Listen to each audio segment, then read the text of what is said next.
To say the least, Becker's account of nature has little in common with Walt Disney.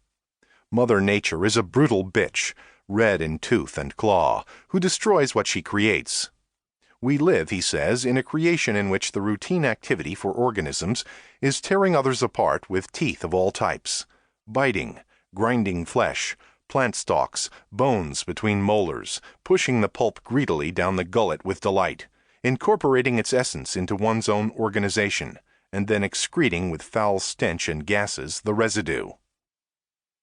The second strand. The basic motivation for human behavior is our biological need to control our basic anxiety, to deny the terror of death. Human beings are naturally anxious because we are ultimately helpless and abandoned in a world where we are fated to die. This is the terror: to have emerged from nothing, to have a name, consciousness of self, deep inner feelings, an excruciating inner yearning for life and self-expression, and with all this yet to die. Elizabeth Kubler-Ross and Ernest Becker were strange allies in fomenting the cultural revolution that brought death and dying out of the closet. At the same time that Kubler-Ross gave us permission to practice the art of dying gracefully, Becker taught us that awe, fear, and ontological anxiety were natural accompaniments to our contemplation of the fact of death. The third strand. Since the terror of death is so overwhelming, we conspire to keep it unconscious. The vital lie of character is the first line of defense that protects us from the painful awareness of our helplessness. Every child borrows power from adults and creates a personality by introjecting the qualities of the godlike being. If I am like my all-powerful father, I will not die. So long as we stay obediently within the defense mechanisms of our personality, what Wilhelm Reich called character armor, we feel safe and are able to pretend that the world is manageable. But the price we pay is high. We repress our bodies to purchase a soul that time cannot destroy. We sacrifice pleasure to buy immortality. We encapsulate ourselves to avoid death. And life escapes us while we huddle within the defended fortress of character. Society provides the second line of defense against our natural impotence by creating a hero system that allows us to believe that we transcend death by participating in something of lasting worth.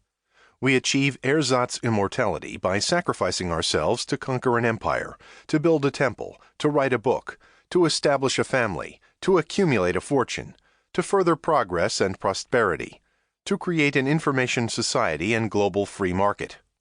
Since the main task of human life is to become heroic and transcend death, every culture must provide its members with an intricate symbolic system that is covertly religious. This means that ideological conflicts between cultures are essentially battles between immortality projects, holy wars. One of Becker's lasting contributions to social psychology has been to help us understand that corporations and nations may be driven by unconscious motives that have little to do with their stated goals. Making a killing in business or on the battlefield frequently has less to do with economic need or political reality than with the need for assuring ourselves that we have achieved something of lasting worth. Consider, for instance, the recent war in Vietnam, in which the United States was driven not by any realistic economic or political interest, but by the overwhelming need to defeat atheistic communism. The fourth strand. Our heroic projects that are aimed at destroying evil have the paradoxical effect of bringing more evil into the world. Human conflicts are life and death struggles. My gods against your gods. My immortality project against your immortality project. The root of humanly caused evil is not man's animal nature, not territorial aggression or innate selfishness, but our need to gain self-esteem, deny our mortality, and achieve a heroic self-image. Our desire for the best is the cause of the worst.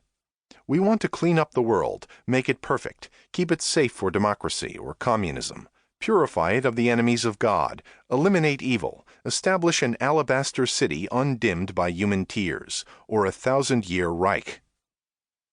Perhaps Becker's greatest achievement has been to create a science of evil. He has given us a new way to understand how we create surplus evil, warfare, ethnic cleansing, genocide. From the